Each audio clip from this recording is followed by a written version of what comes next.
Hi everyone, my name is Jeanne. I'm 22 years old. I'm a French student currently on an exchange in Hungary, and I'm going to talk more about what it's like to be an exchange student in Hungary. So I actually studied in France for 2.5 years. Then I went on a 6-month Erasmus in the UK in Bournemouth, which I am talking in another video if you want to check it out. And then I decided to pursue half of my master's degree, aka 1 year, here in Budapest, in Hungary, in Corvinus University. So I am doing this video because a year ago I was deciding where I wanted to go for my master's degree, and I couldn't find a lot of information about universities in Hungary, what life in Hungary as an exchange student would be. So I'm really doing this video to help people out, so I hope this is going to help you out. So first of all, I said that I am an exchange student and not an Erasmus student, because even if I did an Erasmus a year ago, right now I am not an Erasmus student, I am a free mover exchange student. So the free mover program is kind of like an Erasmus. There is, however, a couple of differences. First of all, the exchange is initiated by the student. For my Erasmus, my home university in France had a selection of destinations that I could apply to. As a free mover, I decided to become a gap year student in my French school, and then I decided to apply to Corvinus University in Hungary.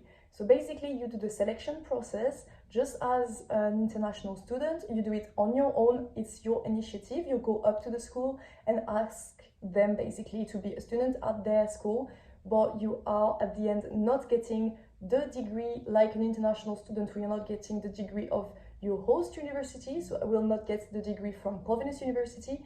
I will get my credits transferred back to my French school, and I will graduate from my French school. So this is like an Erasmus. So you need to be a gap year student in your home university to be able to attend the classes in your host university, because it is an exchange. You cannot just be a free mover and go abroad and be an international student. This is not the same thing. You need to be an exchange, so you need to have a home university. So basically the selection to be a free mover is the same as being an international student. So you have to fill out some paperwork, give your information, then you have to provide a CV and motivation letter.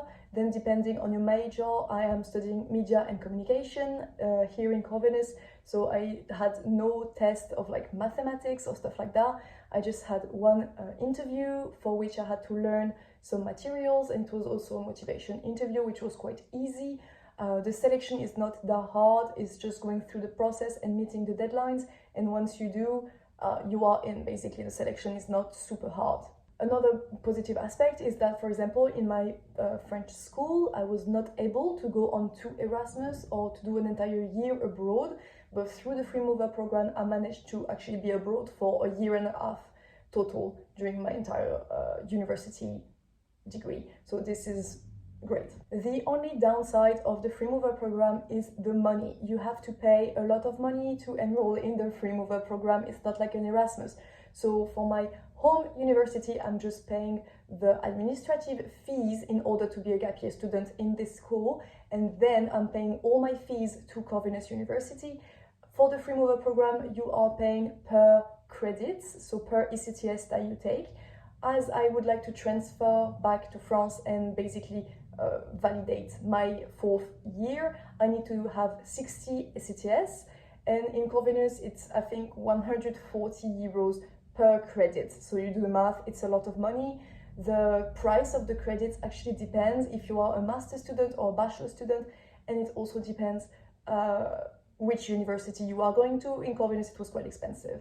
So this is basically the only downside of the free mover program. So now I'm going to talk about Budapest as a student city. So Budapest is so great. There is a very high nightlife, very active nightlife, so many clubs, so many bars, a very big techno scene and like rave scene that I am not familiar with, but it's quite big, I've heard.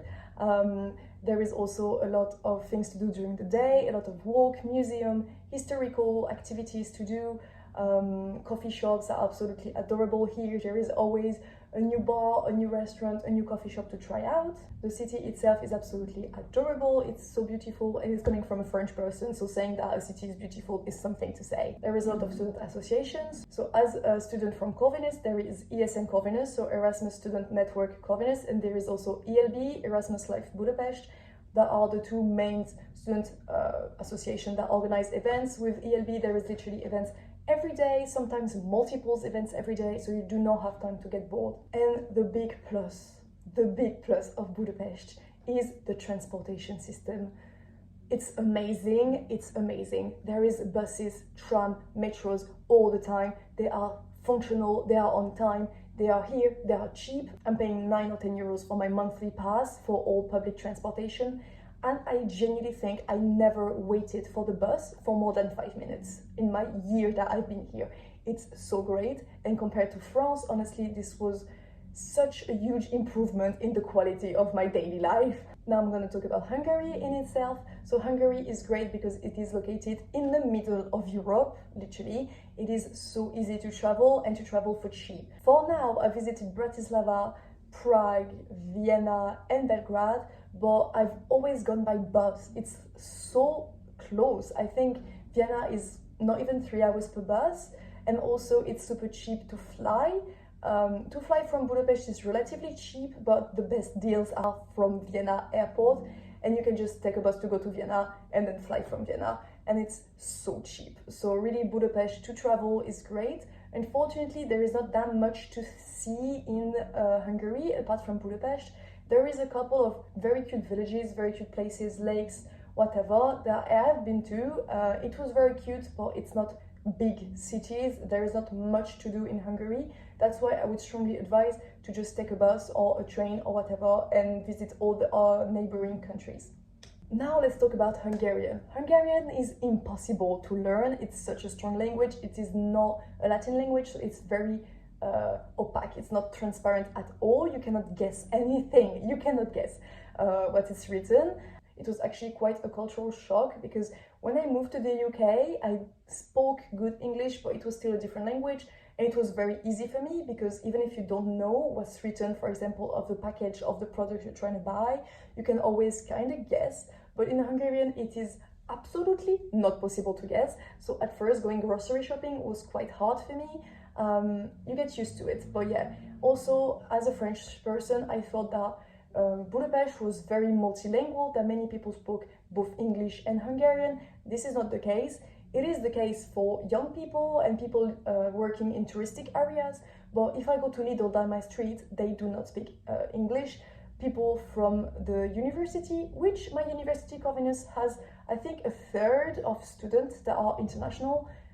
Half of the staff there is not speaking English, so this is actually quite a cultural shock, but again, I don't speak Hungarian. I've been here for 8 months now, and I do my way around. It's fine.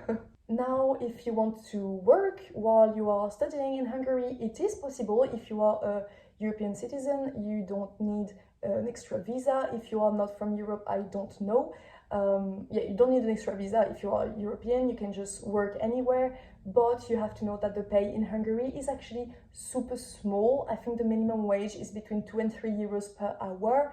So I know that personally I wanted to work a little bit, so I did babysitting, and when the person employing me offered me 5 euros an hour, which is half of what I was making 5 years ago in France, I was quite disappointed and I hesitated to accept.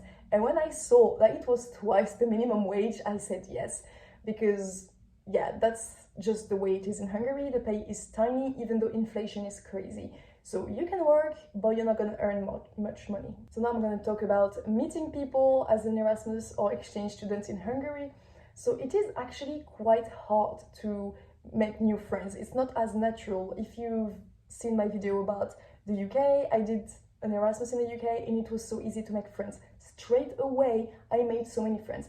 In Hungary, I actually had to get out there and make a lot of effort to be able to meet people that would eventually become my friends. I mean, it's not that hard, you just have to make the effort. So I decided to go to ELB, Erasmus Life Budapest events, and just get out there on my own, and that's how I met people, and that's how I became friends with them.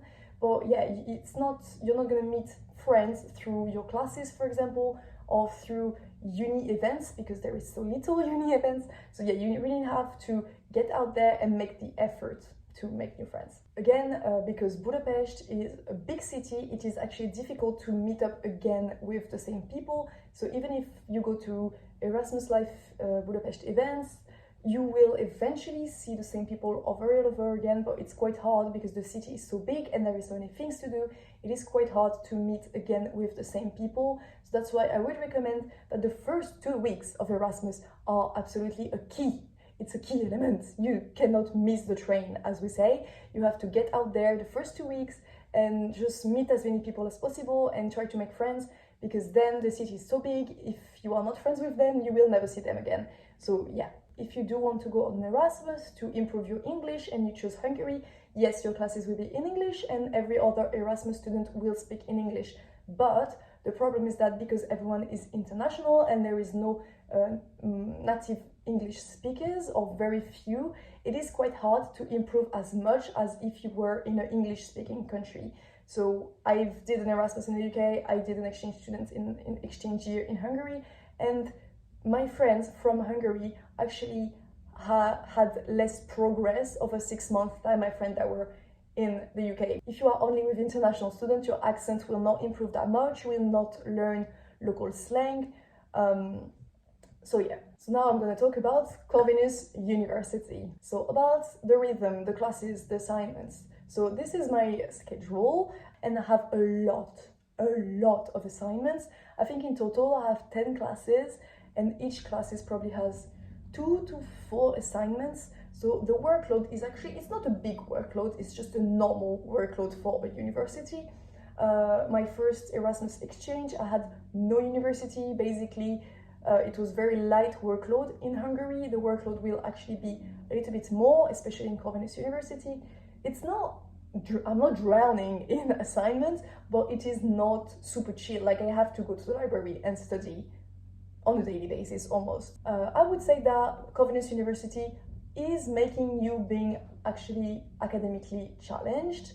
I am learning a lot of things. I'm here to learn a lot of things. I'm in my master's degree and I'm not here in my party era that I had during my Erasmus. I'm here to actually learn some stuff. And I feel like depending on the classes that you picked, you can actually be quite academically challenged. Now I'm going to talk about uni life. So I would say that in Corvinus University, there is not a lot of university life. There is lots of student associations, student clubs, but they are all for Hungarian speakers. Otherwise, there is not many activities organized by university. There is not a lot of events organized by the international team. So you can't really rely on the university to do activities. Now I'm going to talk about the building. I will try to put a couple of pictures of the university buildings. They have 2 buildings, old one and a new one. The old one is absolutely stunning. The picture speaks for themselves. It's actually absolutely beautiful, and the new one is actually very functional. It's just a new building. The library is great. The building is cute. I mean, there is not much to say more than that. It's actually quite pleasant to study in this environment. Yeah, it's cute. It's nice.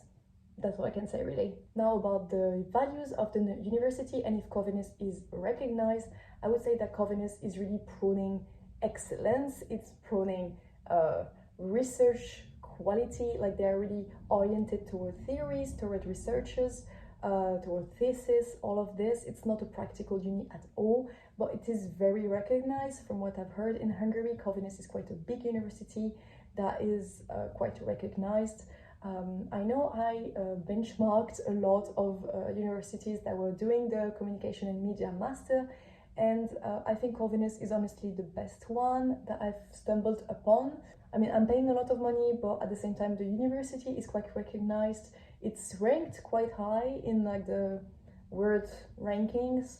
From my research and from what I now know about all the different universities, Corvinus is quite good. I would definitely recommend Corvinus University. Now I'm going to talk about accommodation. So it was quite easy for me to find accommodation. I decided to enter a lot of Facebook groups. I think it is the way to go. Beware, there is a lot of scams, but it's quite easy to find a flat. There is a daily post about all the flats that are available. It's the price of a flat, I would say, is between 200 euros to like 400 euros per month. It depends if you are in a shared flat, in a shared bedroom. For me, I'm paying a little bit more than 300 euros just for the rent, and the utilities are around 20 to 40 euros per month. And I have 50 meters square shared flat. We both have our own bedroom, and we have a shared living room and a shared kitchen and a shared bathroom. So yeah, it's quite cheap. If your landlord tell you that the utilities are more than 80 euros, this is a scam. This is not possible. In the deepest of the winter, everything included, so Wi-Fi, water and electricity, are paid 40 euros. If your landlord asks for 100 euro for the utilities, this is a scam. This is a scam. I'm sorry, I have a couple of friends that have to pay this amount for the utilities.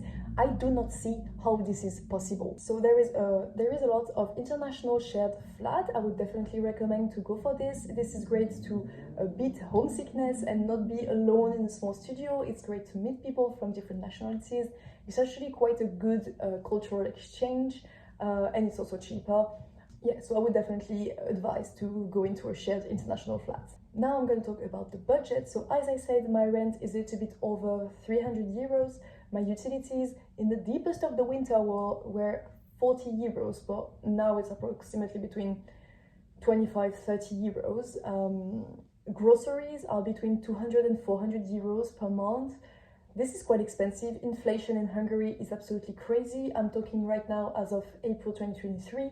But since September, I think the inflation is like 70% for the groceries. It's absolutely crazy. And so I'm talking about the budget now, but I have no idea. In a couple of months, it could absolutely explode. So it's just like a state of the art right now. So yeah, I would say that my overall budget without any leisure activity, which would be like clubbing, going out, traveling, whatever, would be between 500 and 600 euros per month. So yeah, I would say that overall, the rent is super cheap. The groceries and the normal like clothes shopping or whatever is quite normal. It's similar to France, really similar to the UK. It's not that much cheaper. I was really expecting the groceries to be cheaper than this, and it is not. It is quite expensive sometimes. So yeah. And to go out, however, it is super cheap. Clubbing, there is a lot of clubs that are free.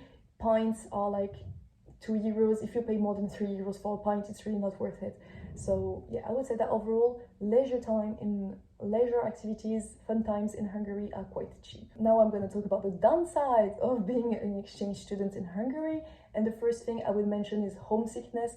That didn't happen to me much, but I know that some people do, especially like living an entire year abroad. You can miss your family, you can miss just things being easy. Like as soon as you have medical trouble, you have even like I bought a new pair of trousers and I needed like to sew the edge because it was too long. I needed to cut it, and I didn't have a sewing kit. So like the smallest thing is so difficult. Or even just speaking French. Well, if you miss your people, you can definitely hang out with your own nationality, which I would not recommend. But if you want to avoid homesickness and just want to speak French, it is definitely, or French or any other language, basically. It's very easy to find your people in Budapest. And another downside, because to me it's not really a downside, but is to be academically challenged. I'm here for a year. I did my party Erasmus era before coming to Hungary, but I know that my Erasmus friends that are here for 6 months have to study just as much as me, which can be quite annoying sometimes. If you're here to enjoy life and party and travel, it can be quite hard because you have to study a lot. To me, it's not a problem because I came here, as I stated, to be academically challenged. But yeah, especially in Corvinus, you have to study. And another thing I would like to pinpoint is that there is a lot of scams in Facebook groups. Landlord here knows that you are an international student, that you will not put them into a trial if they try to scam you. They know they are untouchable, and that can be quite annoying. I have a friend that had to go through, he had to change flats because the landlord was scamming him. So this can be also quite annoying, and yeah, just be careful. As a conclusion, I would say that Corvinus is definitely a great university. I would totally advise to go there as an exchange student, as an Erasmus, or as a free mover, or even as an international student. I would say that Budapest is an amazing city. It is so beautiful. You can have like the party, rave lifestyle, or even the chill coffee shop, walk, museum lifestyle. It's very flexible. There is a lot of things to do, things to see. It is so easy to travel from Budapest, so I would definitely advise this city. I think the quality of life is amazing and is cheap. I also think that Budapest is more budget friendly than other countries, especially England that I've lived in. I would say that being an exchange student in Hungary makes you able to learn a lot from a different culture, not specifically from Hungarian culture because I literally have no Hungarian friends, but definitely from other exchange students. I would say that an Erasmus experience in a big city like Budapest is maybe not better, but definitely different than a smaller city. If you want to like compare the different vibes, I did both, so just check out my video. The overall experience of Erasmus will really vary depending on the side of the city, so really balance both aspects. So you can check my Instagram because there is so many pictures of all my trips, of my life in Hungary, of basically everything. You can go check it out, it's in public. And if you have any question about the free mover program, about Corvinus, about Budapest, about anything, my DMs are open. I'm making this video to help out people because, as I said, I was in this situation a year ago and I would really have liked to have a video like this. So my DMs are open. Do not hesitate to contact me. Alright, I hope this video was helpful for you and have a good day.